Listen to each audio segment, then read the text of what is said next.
36 आमच्या नेत्यांच्या पुढाऱ्यांच्या घरात राहायला चटई मिळत नव्हती, झोपायला ते डल्लपच्या गादीवर झोपताय.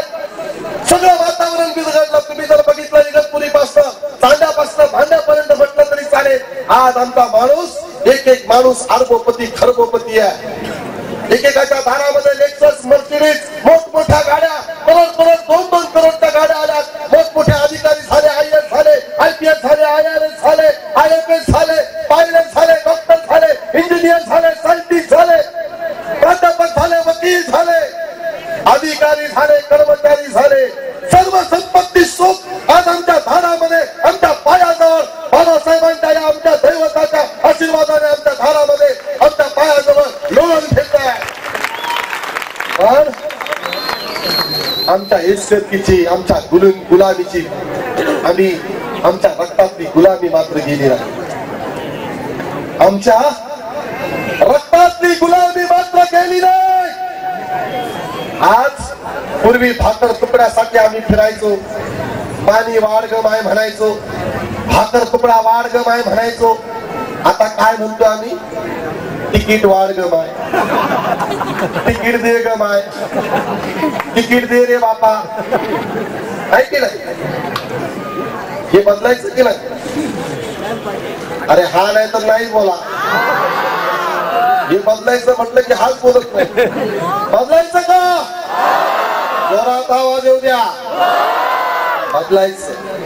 मग हे जर बदलायचं असेल तर सगळ्यात पहिलं आम्हाला आमच्या समाजामध्ये बंधुभाव निर्माण करावा लागेल. या समाजामध्ये बंधुभाव निर्माण करावी लागेल, एकजूट निर्माण करावी लागेल, एक शक्ती निर्माण करावी लागेल. आणि आपण सर्वांनी मनापासून, हृदयापासून डॉक्टर बाबासाहेब आंबेडकर या महामानवांच्या विचारावर आम्हाला मार्गक्रमण करावं लागेल.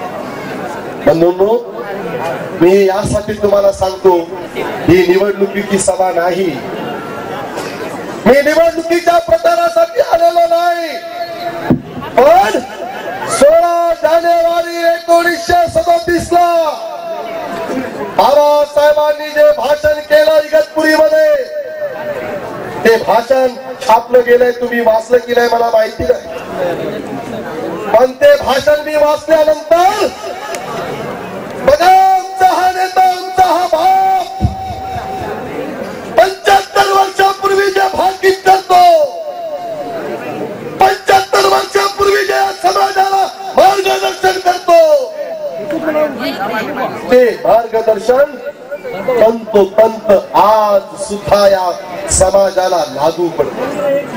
मी तुम्हाला वाचून दाखवतो. बाबासाहेबांचे शब्द आहेत. मध्ये गडबड करू नका. महिलांनी नीट ऐका, तरुणांनी खास करून. तरुण मुलांवर जास्त भिजता या समाजाची. बाबासाहेब म्हणतात, आजच्या प्रसंगी तुम्हाला इथे बोलवण्याचे कारण प्रसिद्ध झालेल्या हस्तपत्राद्वारे तुम्हाला कळाले असेल.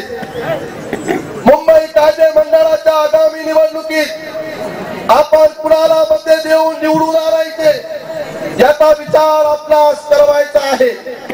या देशात अनेक राजे होऊन गेले. इंग्रजांनीही येथे येऊन उणीपुरी 150 वर्ष पूर्ण केली.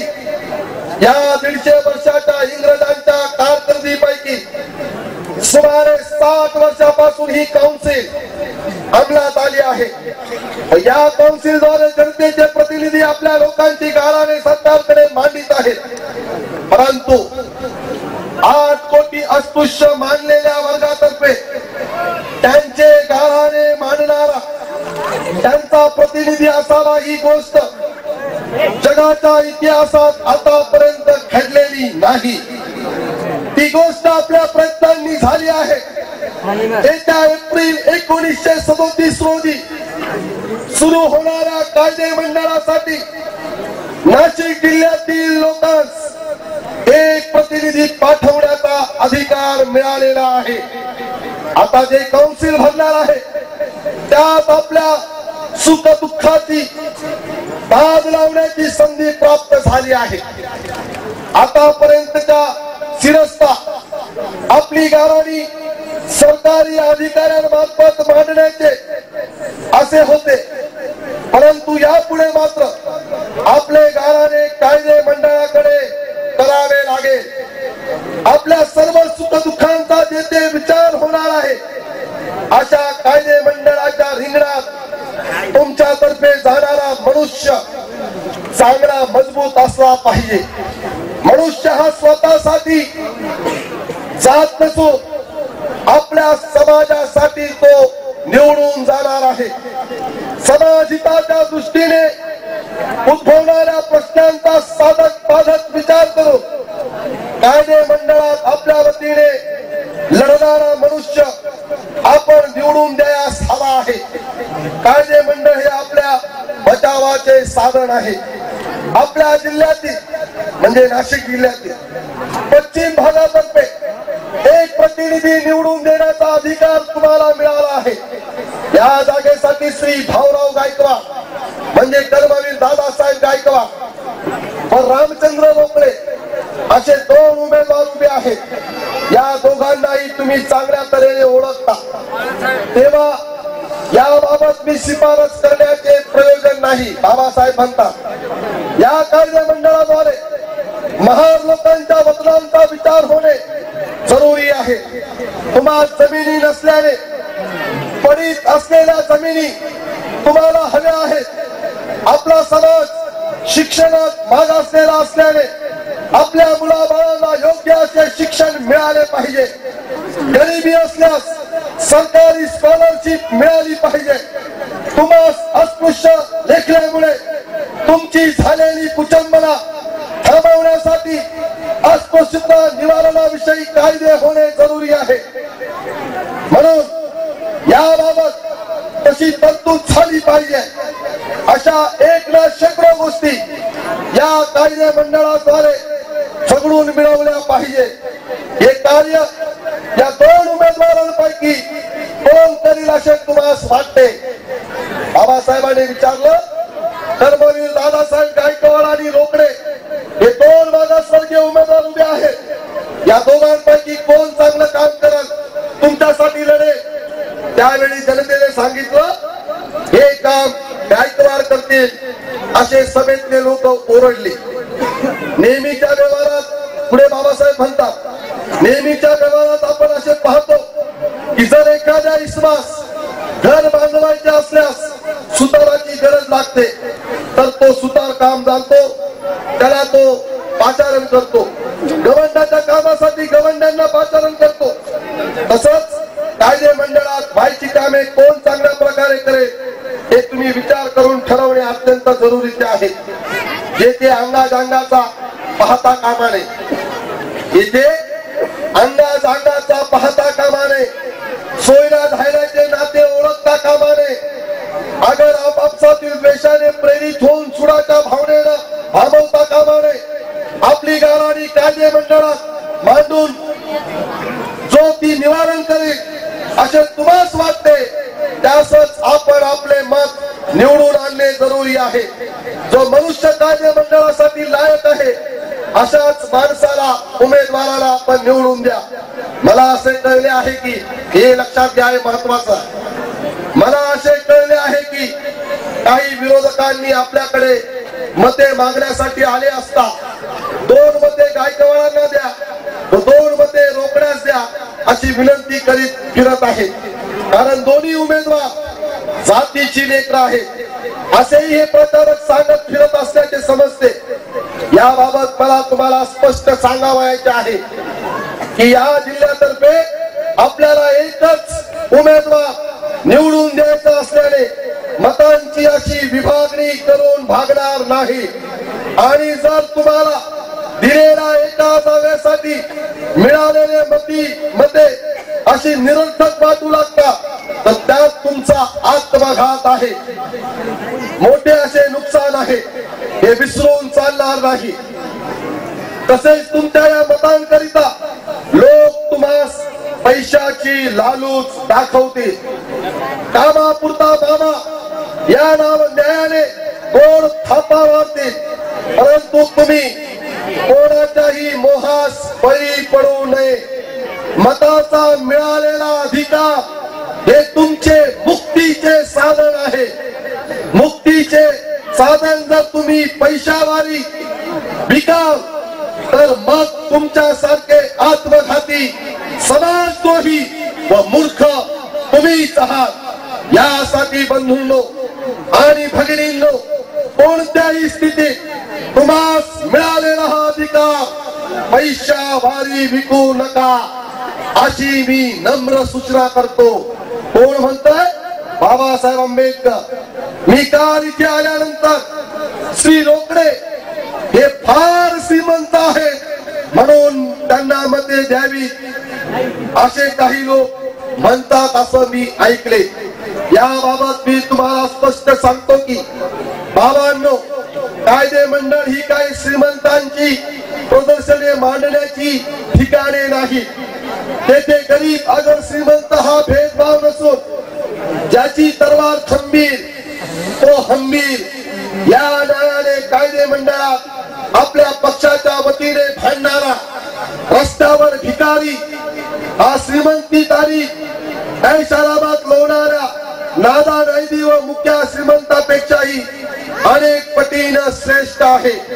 कायदे मंडळात निवडायच्या उमेदवाराची लायकी ही श्रीमंतीवर अधिष्ठित झाली नसून ती कर्तव्यात, समाजसेवेवर, खडतर तपश्चर्येवर अधिष्ठित झालेली आहे.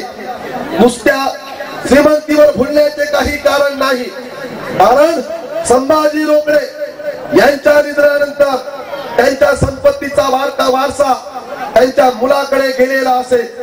श्रीमंत धोंडूबा रणखंबे निधनानंतर त्यांच्या संपत्तीचा वारसा त्यांच्या मुलाकडे गेला आहे. माझ्या निधनानंतर माझ्या संपत्तीचा वारसा माझ्या मुलाकडे जाईल. जर हे असे असेल तर मग श्रीमंतांच्या नुसत्या श्रीमंतीच्या मागे लागून तुम्हाला काय फायदा?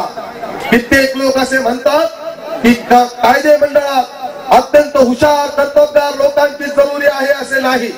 मराठा समाजाच्या उमेदवाराकडे व मागे काउन्सिलर असलेल्याकडे पाहिले तर ही गोष्ट दिसू नये. यावर माझे असे म्हणणे आहे की मराठ्यांच्या एखाद्या वाटोळ्याच्या पगडीचा वाडानी कायदे मंडळात गेला तरी चालेल, परंतु तुमचा मनुष्य मात्र पाठवून भागणार नाही. तर तो 15 पट हुशार व कर्तबगार असायला हवा. हे भाषण बाबासाहेब आंबेडकरांनी 16 जानेवारी 1937 ला इथं केलं. काय म्हटले बाबासाहेब? पैशावरती विकले जाऊ नका. मतदान हे तुमच्या प्रगतीचं शस्त्र. पण बंधू आणि भगिनींनो, आज काय करतो? एक 500चा गांधी मिळाला की आम्ही म्हणतो जय भीम बोलो और किधर भी चलो. एक बिर्याणीचं पाकिट मिळालं, दारूची चट्टी मिळाली की आम्ही कुणाचाही झेंडा खांद्यावर घेतो. आणि आमच्या लोकांना पाहिल्यावर तर आमचे लोक अजून फार जोर जोरात उर पडवतात. आम्हाला काँग्रेसवाला आमच्या मांडीवर बसलेला चालतो, आम्ही शिवसेनेच्या मांडीवर बसलेलं चालतं, आम्ही शरद पवारच्या घरचे गडी झालेले चालतो, आम्ही राज ठाकरे त्या मराठीच्या मुद्द्यावर त्या राज ठाकरेला साहेब साहेब म्हणून त्याच्या मागे गोंडा घोळताना चालतो. पण वेगवेगळ्या गटातटामध्ये काम करणारा आमचा भाऊ आला तर आम्ही एकामेकांकडे असं पाहतो जसं काय साल्या साप मुंगसाचं वय. तसा साप आणि मुंगूस समोर येतो आणि एकमेकांकडे लढण्याच्या दृष्टीने पाहतात. तसे हे सगळे भीमसैनिक आंबेडकरवादी लोक आज वेगवेगळ्या गटातटांच्या लोकांकडे पाहण्याचं काम करतात. नेमकं स्वाभिमानी रिपब्लिकन पक्ष याच विचारासाठी काम करतो.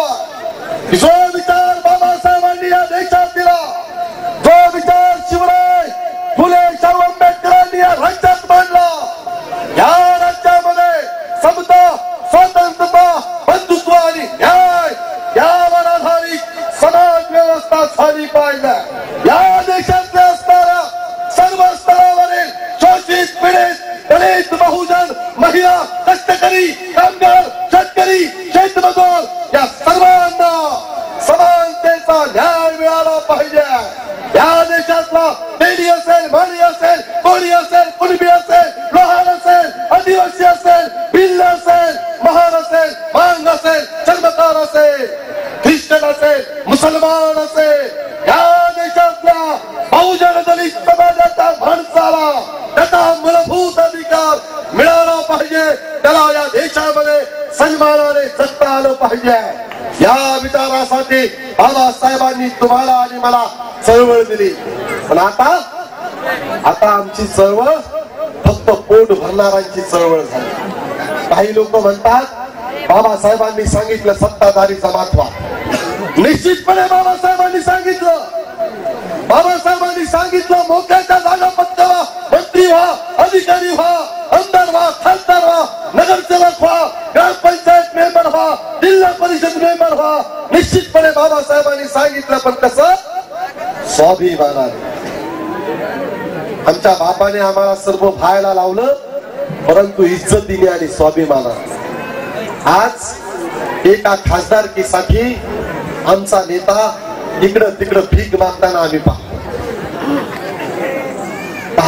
20 वर्ष काँग्रेस बरोबर राहिलो, तिकडं मूलबाळ झालं नाही. आता म्हणे महायुतीत येतो, इकडं 10 वर्ष राहतो, इकडं मूलबाळ होतं का पाहतो. अरे बाबा, तुला मूलबाळच पाहिजे ना सत्तेचं, तुला सत्तेचं मूल पाहिजे ना, तर या समाजाला एकत्र, या समाजाला, या भोळ्या भाबड्या बाबासाहेबांच्या समाजाला एकत्र कर. खपा खपा तुला सत्तेचे पोरं. अरे पाहिजे तेवढे पोरं देऊ ना बाबा तुला. बाजूवाल्याकडून काय पोरांची अपेक्षा करतो? तसा तू तसा ते एक हमाम में सब गंगे. तूच आहे तुझ पाशी, परी तू जागा चुकलास. आमच्याकडं सगळं असताना बाजूवाल्याकडनं कशाला प्रयत्न करायचा आहे ना आमच्याकडे. अरे हा समाज एकत्र आला तर या महाराष्ट्राचा मुख्यमंत्री कोण? बाबासाहेबांची लेखं ठरवू शकतात, आले गेले नक्की खरे नाही ठरवू शकतात. ऐक्य करायचं, एकत्रित यायचं आणि पुन्हा इकडं तिकडे जायचं. बाबांनो, बाबासाहेबांना ही अपेक्षित नव्हतं. शरद पवारांना शिव्या द्यायच्या, शिवसेनेला शिव्या द्यायच्या, बीजेपीला शिव्या द्यायच्या आणि निवडणुका आल्या की त्यांच्या दारात जाऊन तिथं भिकाऱ्यासारखं गुलामासारखं बसायचं. आमच्या एका गायकाने उल्लेख केला, आमच्या किशोर घाटेने उल्लेख केला. काय म्हटलं? नामांतर जावडावेस, घरात पीठ नाही आणि विद्यापीठ मागताय. त्यावेळी माझे नेते शहीद भाई संगारे यांनी उत्तर दिलं. फार सुंदर उत्तर होतं माझ्या नेत्याचं. पीठाचा आणि विद्यापीठाचा काळी मात्रही संबंध नाही. पीठ हे पोट भरण्यासाठी मागलं जातं. पीठ कशासाठी मागतात? पोटासाठी. आणि आम्ही विद्यापीठ कशासाठी मागत होतो? ज्ञानासाठी, अक्कलीसाठी. अक्कल असली की पोट नीट भरता येत. आड्यात असेल तर पोऱ्यात येत, आड्यात नाही, आड कोरडा पडलाय, किती पोहरे टाकले तर त्यात काय येणार नाही. आणि म्हणून आम्ही बाबासाहेबांची लेकरं विद्यापीठ मागत होतो. पोटाची चिंता नव्हती आम्हाला. आमच्या बापाने आम्हाला सांगितलं, बेटांनो शिका, संघटित व्हा आणि संघर्ष करा, शिक्षण घेतलं पाहिजे. आमच्या बापाने आम्हाला सांगितलं, शिक्षण हे वाघिणीचं दूध आहे, तो भाषण करेल, तो गुरगुरल्याशिवाय होणार नाही. अरे पोट तर रस्त्यावरचा भिकारी पण भरतो. इगतपुरीचं या रमाई कॉलनीतलं कुत्र पण पोट भरत असेल, कुठं रेल्वेला कामाला जात नाही ते भरत ना पोट. कुठं पेन्शन नाही त्याला फंड सर्व्हिस नाही, त्याला कॅज्युअली लिव्हची गरज नाही. कधी उठतं, कधी झोपतं, कधी फिरतं, कधी जगतं. काय लागतं सगळं? आम्ही जगत होतो उकड्यावर जगून, आम्ही भीक मागून जगत होतो. पण आम्हाला बाबासाहेबांनी सांगितलं, हे तुमचं जगणं नाही. तुम्ही या देशाचे राजे आहात, तुम्ही या देशाचे मूळ नागरिक आहात, तुम्ही या देशाचे नागरिक आहात, माणसासाठी माणसं आहात. इतरांना जसा अधिकार आहे जगण्याचा, तसा अधिकार माझ्या भावांना, माझ्या या समाजाला देखील मिळाला पाहिजे. आणि म्हणून बाबासाहेबांनी आम्हाला चळवळ दिली. पण आता जो तो उठतो तो म्हणतो सत्ता खालीच करा म्हणजे पोट भरतील, नोकऱ्या मिळतील, धंदे मिळतील आणि सत्ता मिळाली की काही करू शकतो. लाचारीची सत्ता आम्हाला नको. आणि म्हणून बंधूंना आम्ही ठरवून टाकतो आता कुठल्या नेत्यांच्या हातापाया पडायचा नाहीतरी किती लायकीचे नेते त्या समाजाला माहिती. साधा रिपब्लिकन पक्ष बोलता येत नाही, बोलताना म्हणतात रिपब्लिकन पार्टी. अरे रिपब्लिकन नाही बाबा, रिपब्लिकन पार्टी. असे लोक दुर्दैवाने या महासूर्याच्या चळवळीचे नेते झाले. आता नेत्यांना आम्हाला एकत्र करायचं नाही. आम्ही ठरवलं सुनील खोब्रागडे सारखा एक क्लास वन अधिकारी असणारा माणूस, त्याला पगार 60-70 हजार रुपये होता होम डिपार्टमेंटला, राजीनामा दिला, वर्तमानपत्र चालू केलं, ठरवला. अनंत चिंतेसारखा माणूस एक गाण्याचा 2-2 लाख रुपये घेतो, ठरवलं त्याने. खूप कमावला मुलगा, इंजिनियर झाला, डॉक्टर झाला, आता खूप 4-4 गाड्या माझ्या दारात उभे राहत आहेत. ठरवून टाकला मनोज आपण ठरवूया आता बाबासाहेबांचं, फुलेंचं, शाहूंचं स्वप्न पूर्ण करण्यासाठी या महाराष्ट्रातील तमाम